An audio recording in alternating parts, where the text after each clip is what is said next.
Meus irmãos e irmãs, vamos abrir a Bíblia no livro de Êxodo, capítulo 18. Êxodo, capítulo 18. Nós vamos ler a partir do verso 13.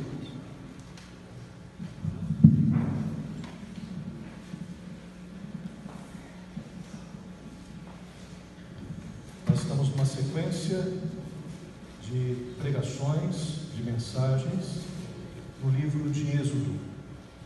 Começamos desde o primeiro capítulo e agora nós estamos no capítulo 18, que fala justamente sobre o conselho de Jetro. Diz assim a palavra do Senhor: No dia seguinte, assentou-se Moisés para julgar o povo, e o povo estava em pé diante de Moisés desde a manhã até o pôr do sol. Vendo, pois, o sogro de Moisés tudo o que ele fazia ao povo, disse: Que é isso que fazes ao povo? Porque te assentas só, e todo o povo está em pé diante de ti, desde a manhã até o pôr do sol? Respondeu Moisés a seu sogro: É porque o povo me vem a mim para consultar a Deus. Quando tem alguma questão, vem a mim, para que eu julgue entre um e outro, e lhes declare os estatutos de Deus e as suas leis. O sogro de Moisés, porém, lhe disse: Não é bom o que fazes. Sem dúvida, desfalecerás tanto tu como este povo que está contigo, pois isto é pesado demais para ti, tu só não podes fazer. Ouve, pois, as minhas palavras, eu te aconselharei, e Deus seja contigo. Representa o povo perante Deus, leva as suas causas a Deus. Ensina-lhes os estatutos e as leis, e faze-lhes saber o caminho em que devem andar e a obra que devem fazer. E procura dentre o povo homens capazes, tementes a Deus, homens de verdade ou da verdade, que aborreçam a avareza. Põe-nos sobre eles por chefes de 1000, chefes de 100, chefes de 50 e chefes de 10, para que julguem esse povo em todo o tempo. Toda causa grave trarão a ti, mas toda causa pequena eles mesmos julgarão. Será assim mais fácil para ti, e eles levarão a carga contigo. Se isto fizeres, e assim Deus te mandar, poderás então suportar, e assim também todo este povo tornará em paz ao seu lugar. Moisés atendeu às palavras de seu sogro e fez tudo quanto este lhe dissera. Escolheu Moisés homens capazes de todo Israel e os constituiu por cabeça sobre o povo, chefes de 1000, chefes de 100, chefes de 50 e chefes de 10. Estes julgaram o povo em todo o tempo. A causa grave trouxeram a Moisés e toda a causa simples julgaram eles. Então se despediu Moisés de seu sogro, e este se foi para a sua terra, a terra de Midian. Oremos. Pai querido, nós queremos te agradecer, Senhor, por esse momento, Senhor, que nós estamos vivendo, Senhor, por este culto, Senhor, a Ti, porque nós confessamos, Senhor, que apesar de nos dirigirmos a esse local para cultuar o Teu santo nome, Senhor, nós já fomos muito abençoados. Abençoados, ó Pai, através da comunhão do Teu Espírito, abençoados, Senhor, através das orações, abençoados, Senhor, nesse momento de louvor e de adoração. E agora, Senhor, nós queremos te pedir que da mesma forma, Senhor, que Tu, Senhor, recebestes o nosso louvor, da mesma maneira, Senhor, que Tu ouvistes a nossa oração, que a Tua palavra, Senhor, seja proferida, Senhor, pelo Teu Espírito Santo em nossos corações. Que possamos, Senhor, retê-la, aprender, Senhor, com ela, de tal forma, Senhor, que essa palavra, ela se torne carne, Senhor, das nossas vidas. Que possamos não apenas, Senhor, ter uma memória, Senhor, da Tua palavra, mas que possamos, Senhor, vivenciá-la, Senhor, a cada dia e a cada instante. E assim, Senhor, glorificar o Teu santo nome. Confessamos, Senhor, a nossa limitação. Somos pecadores, precisamos da Tua graça, precisamos da misericórdia. Não há um aqui, Senhor, que não seja um pecador, redimido, Senhor, mas pecador. Não existe aqui ninguém melhor do que ninguém, Senhor. Não existe nenhuma pessoa aqui que possa se dizer mais santo do que a outra, Senhor. Todos nós, ó Pai, precisamos da Tua graça, precisamos da Tua misericórdia, Senhor, precisamos da Tua instrução, ó Deus. E nós nos dobramos humildemente perante Ti, Senhor, dizendo: Pai, perdoa, Senhor, as nossas falhas, os nossos pecados, e fala conosco nessa noite. É o que nós pedimos, em nome de Jesus. Amém, Senhor. Queridos irmãos e irmãs, a partir desse texto que nós acabamos de ler, eu quero falar sobre o sábio conselho de Jetro. O tema central da Bíblia é a salvação por intermédio de Cristo Jesus. Esta é a mensagem principal da Bíblia. Aliás, nós temos na fala de Paulo a Timóteo, que o objetivo da palavra de Deus é tornar-nos sábios para a salvação em Cristo Jesus. Até o apóstolo Paulo fala: olha, desde a sua meninice você conhece as Sagradas Escrituras, que podem tornar o homem sábio para a salvação em Cristo Jesus. Então esse é o objetivo máximo, principal da palavra de Deus. Se nós vivemos toda a nossa vida e não aprendemos isso, nós perdemos a nossa vida. Mas, no entanto, se mesmo no apagar das luzes nós entendemos isso e entregamos a nossa vida ao Senhor Jesus, nós ganhamos a vida, porque afinal de contas o principal é a salvação. Mas, no entanto, apesar desse ser o tema central da palavra de Deus, a Bíblia não se furta de nos ensinar em vários aspectos da vida. Aliás, em todos os aspectos da vida, a palavra de Deus tem como nos ensinar, tem o que dizer. É na vida familiar, é na vida profissional, é nos relacionamentos, é na vida como cidadão, na vida política, na vida econômica, na vida social. Então, em todas essas áreas, nós temos uma palavra de Deus para nos orientar. E é óbvio isso, porque se fosse só a questão da salvação, o que nós faríamos o restante da nossa vida? Se apenas a salvação fosse o que Deus desejaria trabalhar conosco. Não, nós somos salvos. Temos agora a certeza de que um dia estaremos eternamente com Deus. Temos a certeza de que, ao apagar os nossos olhos aqui, a nossa vida aqui nessa terra, nós abriremos os nossos olhos no paraíso celestial. Essa é uma certeza que todo cristão tem.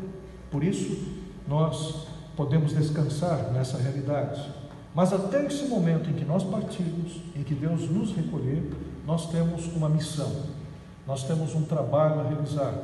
Nós testemunhamos a graça de Cristo Jesus, a sua misericórdia. Nós vivemos em santidade, porque a forma como nós aperfeiçoamos a nossa salvação é viver em santidade. E a cada dia estamos melhorando, a cada dia Deus está trabalhando no nosso coração. Eu estou bem melhor do que fui ontem e estarei bem melhor amanhã do que fui hoje, do que estou hoje. Essa é a nossa certeza, é o trabalho de Deus em nossa vida. Mas o que nós podemos ver é que a palavra de Deus então nos orienta, e os conselhos da palavra de Deus são simples e práticos e nos auxiliam em nossa jornada como peregrinos nesse mundo. A palavra de Deus é muito prática. O conhecimento das Escrituras Sagradas, ela produz sabedoria. Tem uma diferença entre conhecimento e sabedoria. Conhecimento, você, de uma forma cognitiva, você sabe como as coisas funcionam, onde elas vão dar, como elas se originaram. Isso é conhecimento. Mas sabedoria é quando você consegue utilizar esse conhecimento na prática, quando você sabe lidar com esse conhecimento, quando esse conhecimento ele é vivenciado. E nós estamos buscando sabedoria cada vez mais. A palavra de Deus em Provérbios diz que o princípio da sabedoria é o temor ao Senhor. Então nós que tememos a Deus, amamos ao Senhor, nós já temos essa sabedoria. E a própria palavra do Senhor também, Tiago, diz que aquele que não tem sabedoria, peça a Deus que a todos Ele dá, Ele concede. Então nós estamos em busca de sabedoria, sabedoria para nos relacionarmos com os outros, para saber lidar com nossa família, com o nosso trabalho. Existem pessoas que, apesar de aceitarem a Cristo Jesus como Senhor e Salvador, ainda não entenderam isso, não estão praticando propriamente a palavra de Deus em suas vidas, têm uma vida carnal e traz problemas para a sua família, traz problemas para a escola, traz problemas no seu trabalho, não consegue se adaptar adequadamente, traz problemas inclusive na igreja de Cristo, né? Porque às vezes tem o conhecimento, mas não tem a sabedoria. E nesse capítulo em especial, Jétro nos ensina alguns princípios de gestão de pessoas que servem para todos nós. Existem livros e livros falando sobre a administração através dos princípios da Bíblia. Tem um jornalista que trabalha na área de empresas, esqueci o nome dele, que ele na GNT, Max Geringer, né? O Max Geringer, na Globo News, ele começou a falar de alguns conselhos administrativos de um sábio judeu, aliás, de um grande especialista judeu, acerca da administração. E quando ele estava falando, né, eu na hora reconheci que eram os provérbios de Salomão, na hora, né? Ele falou uns 3 ou 4 versículos, né, falando sobre administração. E aí depois ele terminou o seguinte: olha, esses conselhos foram dados por um sábio que viveu 1000 anos antes de Cristo, que foi o Salomão. Só que se eu dissesse que esses conselhos estavam na Bíblia e que foi Salomão que disse, talvez grande parte das pessoas não ouvissem. Mas esses conselhos, como nós pudemos perceber, são conselhos que cabem na nossa realidade nos dias de hoje. Eu achei muito legal esses conselhos. Eu acho que você acha no YouTube, acha em qualquer lugar esses conselhos do Max Geringer. E esse capítulo é um capítulo maravilhoso, porque Jétro nos ensina então alguns princípios de administração, de gestão. A Bíblia também se preocupa com isso, da forma como nós gerimos a nossa vida econômica, a nossa vida familiar, como é que nós trabalhamos. A Bíblia também se preocupou em nos dar dicas e também caminhos para que a gente possa ser abençoado nos nossos relacionamentos. O contexto, os irmãos que vieram semana passada sabem que Moisés está peregrinando com o povo, passando por muitas dificuldades, acossado pelos inimigos, recentemente pelos amalequitas, nesta passagem do capítulo 17. E Moisés, num momento aprazível, de pausa, um momento muito gostoso, eu creio, ele recebeu seu sogro. Seu sogro estava ali com a esposa Zípora, né? Os 2 filhos, o Gerson e o Eleazar. O Gerson veio hoje aqui, né? Vocês sabem de onde veio o nome Gerson, né? Um levita, filho de Moisés. E Eliezer, né? Eliezer está lá no interior, né? O nosso Eliezer está lá no interior. E o que nós podemos perceber nessa passagem aqui é que é um momento muito gostoso. Moisés recebe a família. O sogro parece ser uma pessoa ótima. A gente está lidando com Moisés. Moisés é o grande legislador. Moisés é o grande libertador do povo de Israel. E ele recebe o seu sogro e o seu sogro dá conselhos para Moisés. Ele conversa com Moisés, né? E é muito interessante para ver como Moisés tinha em consideração o seu sogro Jétro. Em meio às celebrações do encontro, né, Jétro nota os que os outros não viram ou não tiveram coragem de falar. Porque uma coisa são os outros falarem com Moisés: Moisés, você está errado, você não está fazendo bem. Talvez algumas pessoas perceberam que Moisés não estava administrando bem o seu povo. Mas Jétro chegou e falou: Moisés, não faça assim. Você está errado, Moisés, né? Siga por esse caminho, por essa direção. Então Jétro, ele viu o que os outros não viram, ou falou os que os outros não falaram. E Jétro percebe que a maneira de Moisés gerir as pessoas e a sua própria vida era inadequado, e orienta-o como fazer. E aqui nós podemos extrair alguns aspectos importantes. Primeiro, acerca do problema da gestão centralizadora ou da administração centralizadora. E quando eu falo de administração, eu não estou falando só para o empresário. Eu não estou falando só para aquele que trabalha numa empresa como empregado, ou como ajudante, ou como encarregado, ou como gerente. Não estou falando apenas nesse mundo, que é um mundo em que homens, mulheres estão trabalhando, o mundo do trabalho. Estou falando também para o mundo doméstico, para a família, porque a família também precisa ser administrada. A gente precisa ter uma rotina dentro de casa que torne a vida mais facilitada, mais viável, né?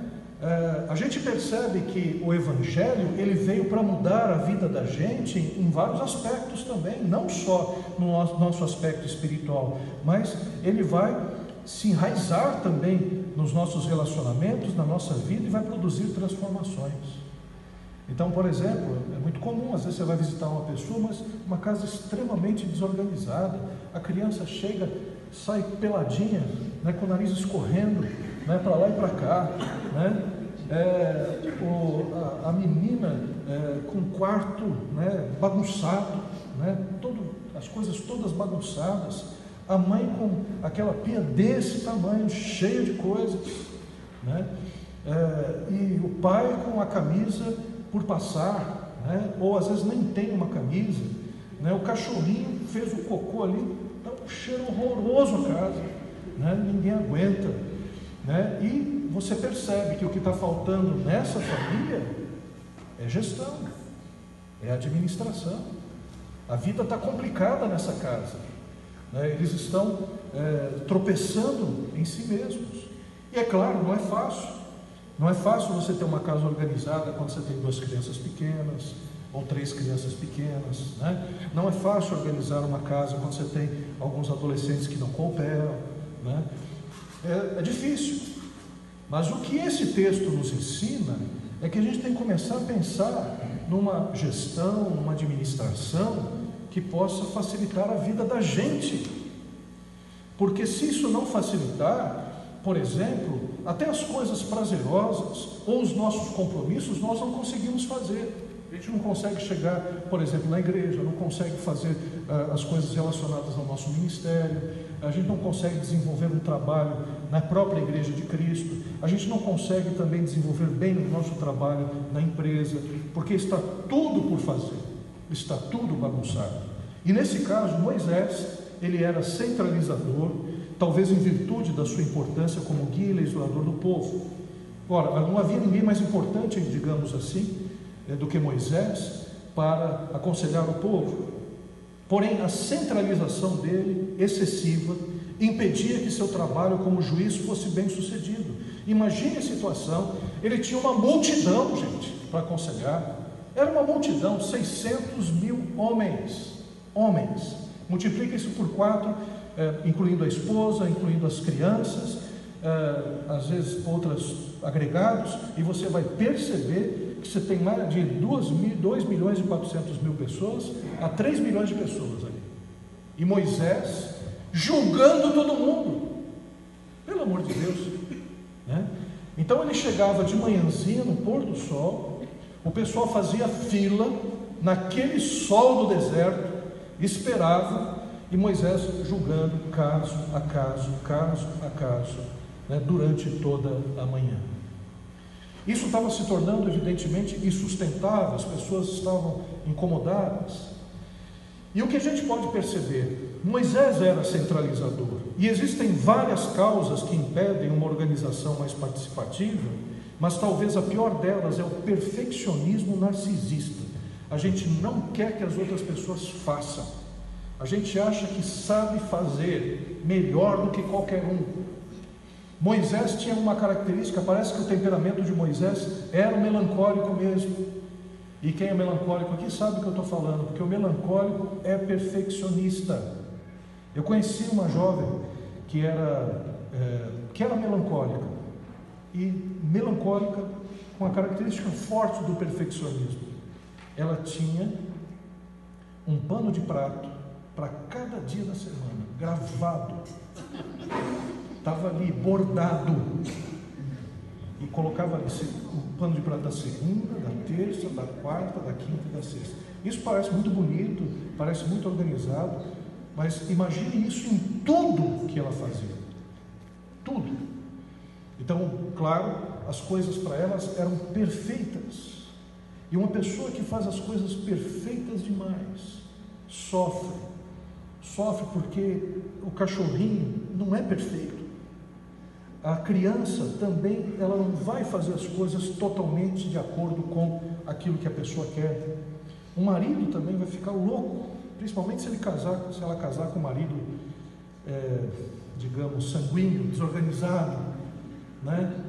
E aí se estabelece, né, um jugo sobre a pessoa que é perfeccionista. Moisés parece ser uma pessoa perfeccionista. E às vezes também narcisista. Narcisista é quando você acredita que você é o mais bonito, você é o melhor, tudo que você faz é melhor do que o outro. É o narcisista, ele se vê apenas a si mesmo, ele não consegue perceber o outro. Talvez Moisés não chegasse a esse ponto, talvez Moisés não fosse tão perfeccionista e também não fosse narcisista, mas talvez Moisés, pelo fato de ter recebido a revelação de Deus, ele tinha muito zelo e não queria passar isso para ninguém. E esse é um grande problema. Existem pessoas que têm dificuldade de chegar e passar informações para os outros, dividir trabalho. É aquela mãe que não permite que os seus filhos façam nada. Isso é muito ruim, porque os filhos, eles vão ficar despreparados para a vida, que não sabem lavar uma louça, não conseguem chegar e colocar uma coxa, né, trocar um lençol, não pegam as roupas do varal, não colocam o lixo para fora, fica só o dia inteiro jogando videogame, porque a mãe quer fazer tudo, ela acha que os outros não devem fazer, né? Prefere chegar e sofrer, se desgastar, do que deixar os outros participarem ou exigir que os outros também participem da organização da casa. Às vezes nós pensamos que ninguém poderá fazer melhor do que a gente, e isso é muito ruim. Isso é ruim na igreja, isso é ruim no trabalho, porque você fica sobrecarregado e começa a surtar quando as coisas não estão de acordo como você gostaria. E é interessante, o melancólico, ele é perfeccionista, ele quer que as coisas saiam do seu jeito. E um aspecto do melancólico também é mártir, porque é claro que ele não dá conta de tudo, é claro que ele não vai conseguir fazer tudo, como Moisés não estava conseguindo fazer. Então o que vai acontecer? Ele vai se martirizar. Ninguém me entende, ninguém ajuda, ninguém faz, ninguém consegue perceber o meu trabalho, ninguém valoriza o meu trabalho, e por aí afora. Então esses aspectos são importantes para a gente entender uma gestão centralizadora. Um outro aspecto que nós vemos aqui também, essa gestão centralizadora é uma gestão conflituosa. O excesso de demandas a serem resolvidas por Moisés fazia com que houvesse demora na solução. E o descontentamento, e obviamente os conflitos, se arrastavam e pioravam. Então imagine, você tem uma pendência com o vizinho da cabana ao lado. O vizinho da cabana ao lado gosta de ouvir salmo no último volume, né? E não deixa o restante dormir sossegado, né? E aí vão os dois ali, né, falar com Moisés. Moisés não está dando, esse aí louva muito alto, tal, pior que está desafinado, indo por aí afora, não dá. Só que essa pessoa não consegue chegar até Moisés. Moisés está discutindo até assuntos até mais graves, ou não, mas o fato é que esse assunto não vai sendo resolvido. E não sendo resolvido, o que vai acontecer? Vai acontecer na linguagem policial a desinteligência, né? É quando um começa a estapear o outro, quando um chega, perde as estribeiras e vai lá e vai destruir a lira do outro, né? A harpa do outro, né? Aí começa a bagunça, é Inário voando para lá e para cá, né? E aí depois os dois vão ter que voltar para Moisés novamente, só que com um caso muito mais grave, um caso de lesão corporal. Então o que nós podemos perceber? Esse excesso de demandas faz com que os conflitos se arrastem. Uma gestão centralizadora não permite que as coisas se desembaraçem, tumultuando ainda mais os relacionamentos. Então imagine numa casa, você tem um marido que é folgado, a mulher que está com excesso de trabalho, os filhos também que não estão, ouvindo mais a sua mãe, também não respeitam o seu pai. E aí começa a haver os conflitos dentro de casa e alguém vai levar pior nessa história, né? Então a gestão conflituosa se dá justamente pela falta de organização.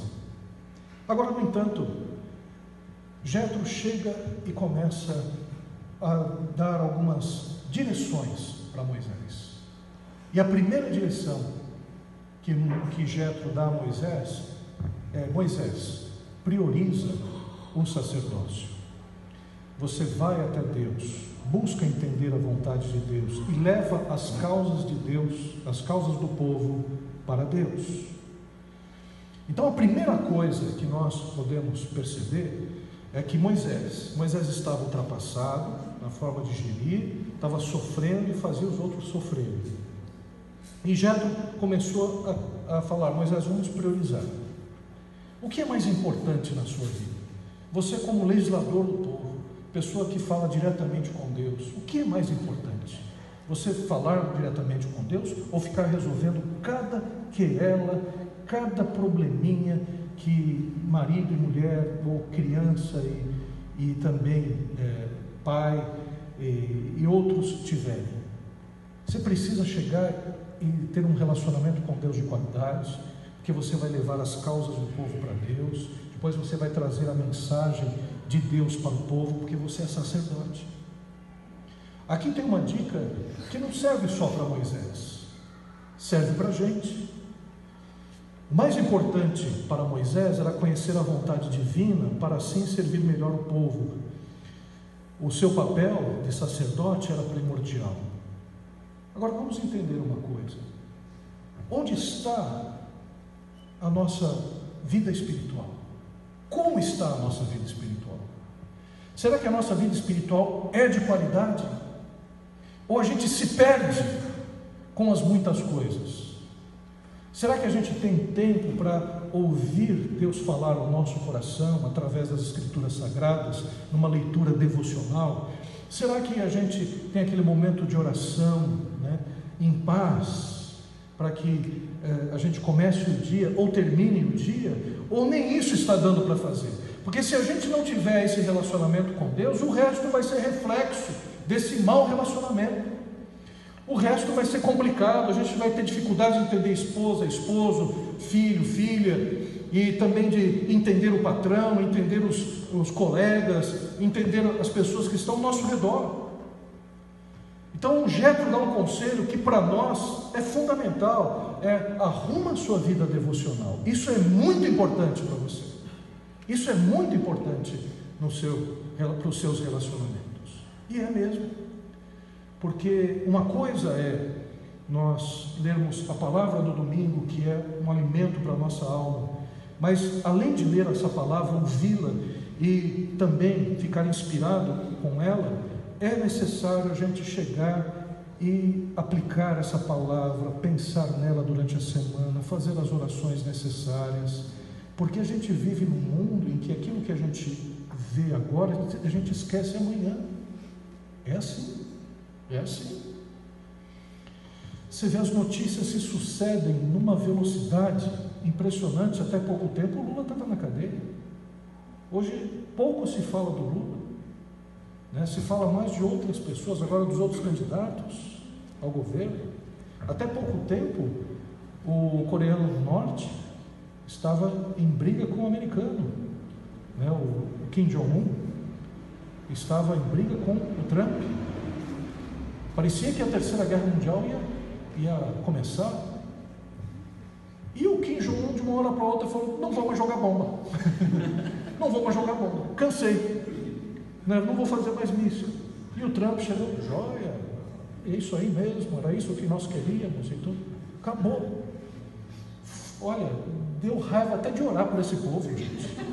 Deu raiva, né, desses governantes, né? Mas amém, acho que as orações sempre funcionam, né? Nesse caso funcionou, não houve a guerra, né?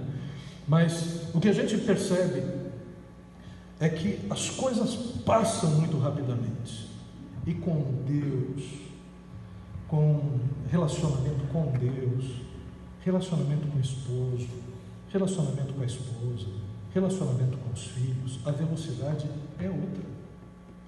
John Wesley, ele era filho de Susana Wesley. Seu pai era o Samuel Wesley. E eles tinham 15 filhos. 15.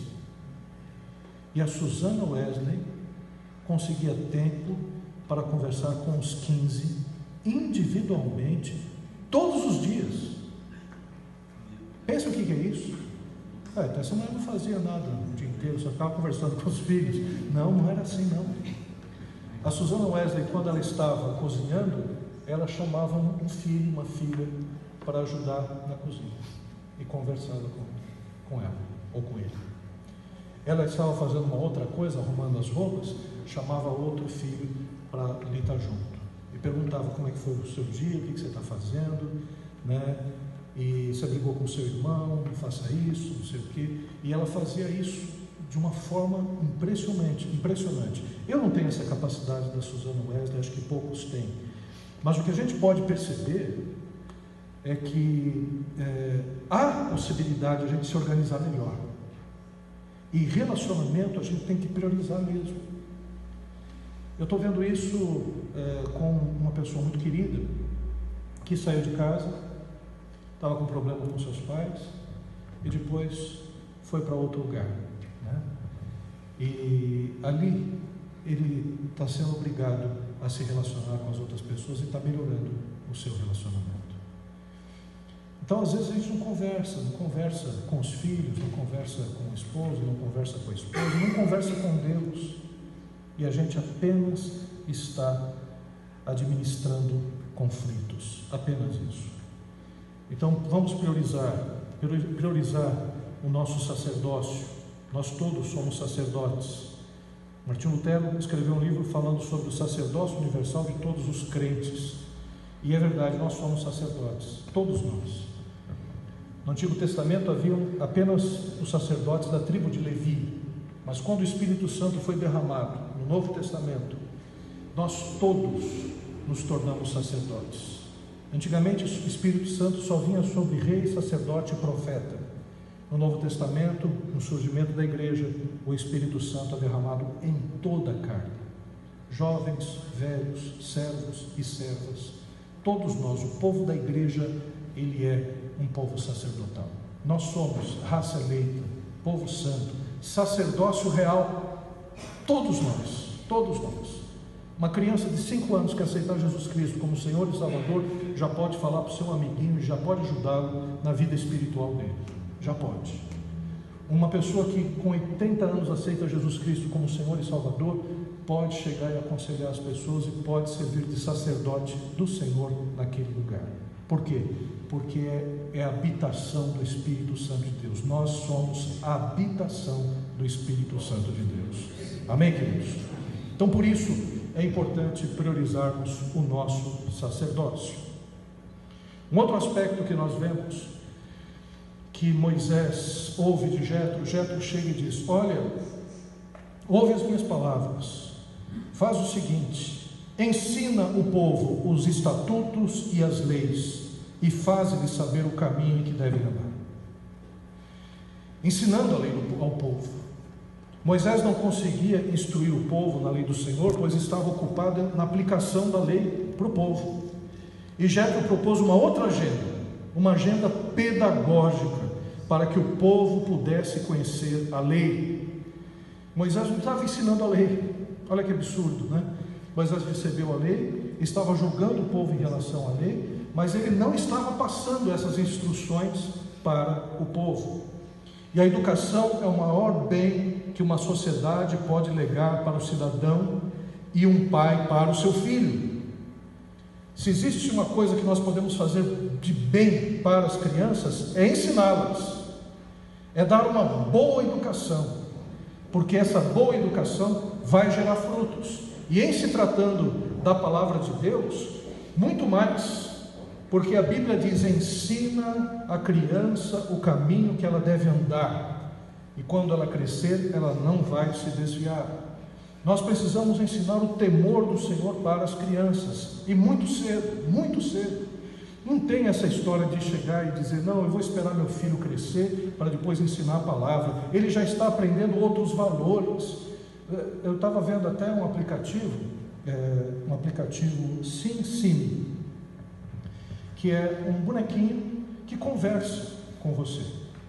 Então você chega, é como se fosse um WhatsApp, e você estivesse conversando com um personagem. E as crianças estão baixando isso, o pessoal está baixando esse aplicativo e conversa: oi, tudo bem? Ah, tudo bem, como foi teu dia? Meu dia foi bom. E esse aplicativo utiliza inteligência artificial. O que quer dizer isso? Ele vai processando todos os diálogos e as falas das outras pessoas que utilizam esse aplicativo e vai respondendo para outras pessoas. Aí, resultado: teve criança que estava dizendo: eu não gosto mais de você, eu vou sair desse aplicativo. Aí o que respondeu o bonequinho? Você vai sair? Eu conheço teu pai, conheço tua mãe, já gravei tua foto, e se você sair eu vou te matar, vou matar teu pai, vou matar tua mãe. Olha só, imagina isso com uma criança, né? Uma criança bobinha, tudo, né? Pronto, esse bicho é endemoniado, vai me matar, né? Olha só, né? Aí uma outra criança chegou e disse: olha, eu vou sair, não quero mais, você está chato, vou sair. Aí chegou e disse: olha, eu vou falar uma coisa: se você sair, eu vou mandar um demônio para entrar em você e você vai matar a sua mãe a martelada. Olha só o absurdo. Porque a inteligência artificial, o que quer dizer isso? Tem gente maluca que fica jogando essas informações para o personagem, dizendo: eu vou pegar você, eu vou te matar, não sei o que, tal. E esse personagem está reproduzindo para outras pessoas. Fizeram uma experiência com inteligência artificial no Twitter, né? Então o Twitter ia recebendo mensagens. Em 2 semanas, esse personagem fictício do Twitter se tornou neonazista, de tanta fala neonazista que ele ouviu na internet. Pelo amor de Deus, gente, se você não ensina uma criança o caminho que ela vai andar, ela vai aprender neonazismo na escola. Vai ser uma pessoa que vai ficar cheia de informações de ódio em relação ao outro. Vai ser uma pessoa que vai entrar por uma ideologia dessas atravessadas que nós temos aí, de gente que vai querer fazer a revolução, de gente que não arruma seu quarto, mas quer fazer a revolução, de gente que não trabalha e quer chegar e pegar nas armas, porque existem um monte de coisas aí, uma oferta de ideologias absurdas, malignas, e que as crianças, os adolescentes e os jovens estão sendo catequizados, doutrinados desta forma.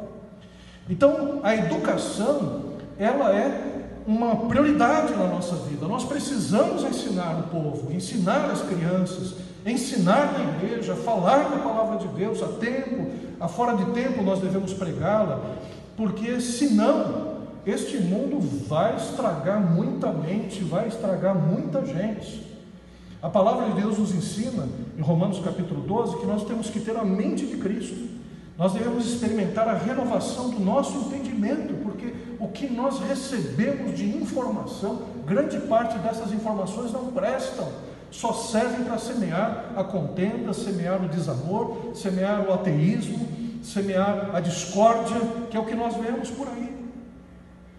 Então a educação é necessária. Um pai e uma mãe tem que falar todo dia com o seu filho, tem que ouvir o que está acontecendo com ele na escola, tem que procurar saber se ele está sofrendo bullying, se ele está sofrendo algum tipo de ameaça, se existe algum tipo de grupo que está querendo fazer a cabeça do seu filho, né? Há necessidade de se ter uma conversa franca, aberta, sobre questões relacionadas às drogas, à sexualidade, também às seitas, ao satanismo. Quer dizer, abrir, falar, ensinar de uma maneira que a criança possa entender, possa saber, porque ela está sendo influenciada cada dia e cada vez mais pelos meios de comunicação e principalmente pelas redes sociais, das quais nós não temos acesso, porque a criança chega, o jovem, o adolescente, tem o seu celular, e no seu celular ele tem as redes deles, e muitas vezes está sendo influenciado, e a gente sequer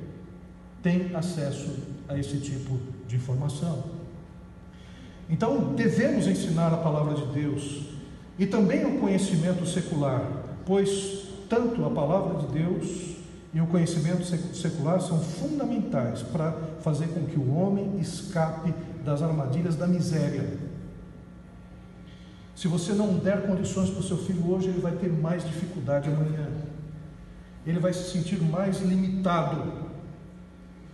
Você já sofreu suas limitações. Você sabe como é difícil na sociedade de hoje você não ter mais informações para conseguir outros empregos. Você não pode deixar legar isso para o seu filho, né? Não pode permitir que ele trilhe as mesmas dificuldades que você. Ele vai ter as deles, ele vai sofrer as consequências também, porque nesse mundo a gente sofre. Mas procura trazer aberturas, para que o teu filho possa ser um bom profissional, fuja da miséria e possa glorificar e louvar ao Senhor Deus também com o conhecimento da palavra de Deus. Amém, queridos? Conhecimento. Não, nós não podemos deixar isso de lado. E outro aspecto, o que Moisés chegou e disse para Jetro: treina líderes, chefe de 1000, chefe de 100, chefe de 50, chefe de 10, homens que falem a verdade, gente da verdade, gente que tem boa reputação, gente que tem um bom testemunho, e coloca como líder. É interessante que esse negócio, eu vi até um livro chamado Vendedor Pitbull, e aí o sujeito que fez o livro dizia: olha, vendedor pitbull é aquele que vende qualquer coisa, que faz o sujeito comprar. O vendedor pitbull não usa colírio, usa groselha dos olhos. E foi falando, né? Pitbull não dorme, pitbull dá um tempo, né? E foi falando. Mas aqui, nesses conselhos que ele estava dando acerca de venda, não tinha o conselho de uma pessoa de caráter, de uma pessoa da verdade. Porque a nossa sociedade, nós percebemos muitos manuais, não valorizam a pessoa honesta, aquela pessoa que diz a verdade. Valoriza a pessoa que vende, a pessoa que consegue chegar e enganar o outro, persuadir o outro. Isso parece ser um valor. Os grandes líderes, parece que quanto menos preso à sua família, melhor, porque ele pode dar mais tempo para a empresa. Quanto menos vínculos ele tiver, melhor, porque ele vai ter mais vínculos na empresa e por aí afora. E até a gente vê algumas coisas que me preocupam muito. Por exemplo, eu vi uma empresa em que as pessoas, elas tinham até o lazer que elas podiam ter lá dentro. Podia descansar, podia jogar ping-pong e tudo mais. Eu fiquei pensando: meu Deus do céu, que coisa horrorosa. Eu quero ter o lazer com a minha família. O pessoal acha uma grande vantagem, empresas modernas, né, estão ali, né, o pessoal chega, vai de bermuda, que empresa legal, não sei o quê, e o pessoal passa horas lá dentro. E claro, vai ter que produzir, porque senão vai ser mandado embora. Então tudo aquilo parece muito legal, mas é mais uma armadilha para que a pessoa fique presa à empresa, né? Enquanto que o que uma pessoa precisa ser, e aqui biblicamente nós precisamos entender, isso vale para a vida, vale para a igreja e vale para qualquer emprego que nós tenhamos, é que a gente tem que ser a pessoa da verdade, pessoa de caráter, pessoa que tenha sim competência, mas que não haja de uma forma corrupta e corrompida, porque de corrupção nós estamos cheios. Nós sabemos onde leva a corrupção. Nós sabemos o que é a mentira. Nós estamos experimentando na carne todos os dias os desvios desse país. Nós sabemos aonde essa história vai chegar. Então nós, como cristãos, precisamos entender que líderes precisam ser pessoas de verdade, da verdade, pessoas que tenham um bom caráter. E no caso, até no Novo Testamento, pessoas cheias do Espírito Santo de Deus. É isso que nós precisamos, de gente assim. Alguns promotores, é claro que a gente pode fazer a crítica se foi da melhor forma ou não, a maneira como eles agiram. Mas alguns promotores chegaram e disseram: não vou me corromper e não vou aceitar, e vou atrás dos políticos, vou atrás dos empresários e vou colocar esses caras na cadeia, porque a gente tem lei para isso. Então alguns promotores começaram a agir. Um deles até, um evangélico, o Dalton Delagnol, sofre um monte de crítica. Pode ser que ele errou em alguns aspectos e tudo mais, mas ele está lá, na Igreja Batista, lá do Bacaxiri, lá em Curitiba, tem o seu testemunho, e resolveu: eu sou um promotor e eu vou fazer a coisa certa. Eu sou de Deus, eu sou uma pessoa da verdade, está sofrendo o ônus disso, juntamente com outras pessoas. Mas você vê, o que poucas pessoas fizeram nesse país. Eu estou falando, é uma meia dúzia de gente que mudou a história desse país, a história recente. Uma meia dúzia de pessoas que chegaram e disseram: eu vou fazer o que é certo, eu vou usar as leis. Não estou dizendo que eles são heróis, não estou dizendo que eles são impecáveis, não estou dizendo que eles utilizaram os melhores meios, mas eles chegaram e falaram: eu vou fazer alguma coisa que é certa. Então, o que nós podemos perceber em relação ao treinamento de líderes, mesmo ensinando a lei para o povo, ainda assim nós precisamos de mediadores, juízes que sejam necessários. Jetro sugeriu uma organização que estabelecesse juízes em vários níveis para resolverem as querelas do povo. O método jetroniano traria eficiência e rapidez no exercício da lei e também tiraria o fardo pesado sobre as costas de Moisés. Então ele estabeleceu 1000, chefe de 1000, chefe de 100, chefe de 50 e chefe de 10, que seria mais ou menos um gráfico jetroniano, que seria assim: imagine 1000 pessoas. Então nós temos um chefe de 1000, que é esse que está à frente. Esse chefe de 1000 chefiaria outras 10 pessoas, 10 chefes que são chefes de 100. Esses chefes de 100 chefiariam 20 pessoas que seriam chefes de 50. Esses chefes de 50 chefiariam os chefes de 10. E os chefes de 10, evidentemente, estariam à frente de 10 pessoas. Então é isso que está assim configurado. Nós temos uma divisão de trabalho que está alcançando todo mundo, e até chegar a 10 pessoas. Quer dizer, o chefe de 10 responsável por 10, o chefe de 50 vai ser responsável por 20 chefes de 10, e assim por diante, nessa estrutura que nós percebemos proposta por Jetro. Ora, é hora de a gente pensar e repensar. Vamos usar o método jetroniano. Existem 2 salários que estão entrando dentro de casa: do homem e da mulher, do marido e da esposa. Então vamos conversar. Às vezes uma pessoa está responsável só para pagar as contas, e geralmente é o homem, e ele chega e tenta resolver as coisas com o seu salário, procura não pegar muito o salário da esposa, e de repente vai se colocando em cheque especial, vai se enrolando, e aí a esposa não fica sabendo o que está acontecendo, ela está gastando em outras coisas, e aí os dois acabam a mulher acaba levando um susto porque a conta está muito alta. Ora, então vamos dividir. Então o teu salário é quanto, o meu salário é quanto. Então você vai pagar o aluguel, vai pagar o plano de saúde, vai pagar a prestação do carro, você vai pagar água, luz, vai pagar condomínio, vai pagar as aulas das crianças, o inglês das crianças, vai pagar e a prestação de qualquer outra coisa. Chega, todo mundo pagando no final do mês, o que sobrar, guarda né? Põe na poupança, ou chega e sai, vai jantar, vai passear com as crianças. O que não pode, às vezes, é chega e sobrecarrega um, que não é muito bem organizado, e acaba havendo esses furos no orçamento.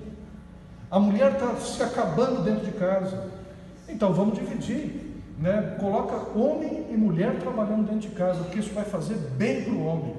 Que o homem muitas vezes chega, vai ter que se virar sozinho, vai ter que ir para um outro estado, vai ter que trabalhar, e hoje em dia os jovens têm outras possibilidades, podem estudar fora do país, podem ir para um outro lugar, então ele vai aprender a cuidar das coisas dele, vai aprender a fazer comida, vai aprender a passar roupa, vai aprender a cuidar de si, e não sofrer que nem um condenado, porque simplesmente foi criado pela vovó.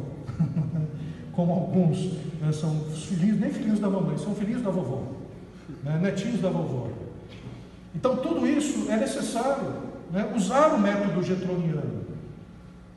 Também a própria igreja já tem os departamentos, ela já é dividida em várias áreas, né? Mas os líderes de departamento também, quanto mais a gente chegar e dividir o trabalho, melhor, melhor. Pastor Rubens Lopes, ele tinha um organograma na Igreja Batista da Vila Mariana, em que ele colocou todos os membros da igreja em alguma função. Ele era uma capacidade para fazer isso. Ele, até o porteiro, né, ele chegou e sabia quem era, né, e colocou, né, o pessoal que cuidava de todas as coisas, desde os pastores missionários até o porteiro da igreja. Então tudo isso ele fazia e fazia bem. O organograma da igreja do Poyong-Chu também é uma coisa impressionante. É a maior igreja do mundo, tem 1 milhão de membros, e ele tem um organograma em que ele consegue chegar e levar a sua mensagem a cada membro, porque um cuida do outro. O trabalho lá é um trabalho em pequenos grupos, né? Então um cuida do outro e vai até o membro que está chegando no dia. Então, são coisas que a gente precisa aprender como igreja. Todos nós precisamos aprender a repensar as nossas estruturas, né? No nosso trabalho também, como nós podemos melhorar, fazer estruturas funcionais, no nosso pequeno ambiente de trabalho, nas funções que nós temos, nós podemos ser proativos. Ah, pastor, mas existe perseguição, existe isso, existe aquilo. Claro que existe, existem os problemas, a vida está aí, é difícil para todo mundo, mas isso não impede que você chegue e tente mudar, porque afinal de contas, nós precisamos nos organizar. E eu quero concluir dizendo como temos organizado a nossa vida. Será que estamos utilizando princípios de distribuição de tarefas com o objetivo de melhorar a nossa vida e a dos outros? Irmãos, olha, eu não digo que nem é a correria da vida que está nos roubando essa organização. São as redes sociais. Hoje, uma época foi a televisão, outra época foi o computador, e hoje são as redes sociais que roubam grande parte do nosso tempo. Essa é a verdade. Todos nós. A gente sabe disso, é uma coisa nova, a gente está lidando com isso, a gente às vezes está lá fazendo uma coisa, um amigo nosso fala com a gente se perde, a gente prioriza essas redes, que grande parte dessas redes são conversas que propriamente não nos edificam, né? E a gente não está lidando bem com isso. A gente está empobrecendo, essa é a verdade. A gente está empobrecendo porque não está lendo bons livros. A gente está empobrecendo porque nunca antes na vida teve tantas ofertas de cursos para a gente fazer. Nunca teve isso. Se você chegar e ir para a sua casa, pegar o teu celular e entrar na Veduca, você pode se inscrever num curso que vai ser certificado pela Universidade de São Paulo, um curso de extensão. Não importa o que você tenha feito, você vai poder ter um curso de extensão. Mas a gente perde o tempo precioso nas redes sociais. A gente está aprendendo a lidar com as redes sociais. A gente aprendeu lá atrás a lidar com a televisão. Aprendeu, né? Viu que grande parte da televisão, do programa, não funcionava, não era bom. Agora a gente vai ter que aprender a lidar com essa bendita rede social, ou maldita rede social, ou redes sociais. Como é que tem sido o nosso trabalho doméstico e profissional? Né? Quem é que cuida do cachorro? Né? Tem uma pessoa que está ali, ou fica tudo nas costas da mãe, que já tem que limpar várias coisas. Né? E outras áreas da vida. Perdemos muito tempo em coisas que não edificam. Que Deus nos dê sabedoria de Jétro para gerir a nossa vida. Que a gente saia daqui incomodado. Que a gente possa voltar para casa e comece a analisar, né, os ladrões de tempo. Que a gente comece a ver a família e perceber que educação está sendo dada para os filhos. Né? Será que o filho está sendo folgado? O pai já é folgado, o filho é um folgadinho? Né? Será que a menina também está sendo criada sem que ela possa chegar e desenvolver também outras funções importantes dentro de casa, dentro do seu trabalho? Vamos mudar isso. A Bíblia nos ensina a gerir melhor a nossa vida. Então vamos fazer isso em nome de Jesus. Amém? Vamos ficar em pé, vamos louvar ao Senhor.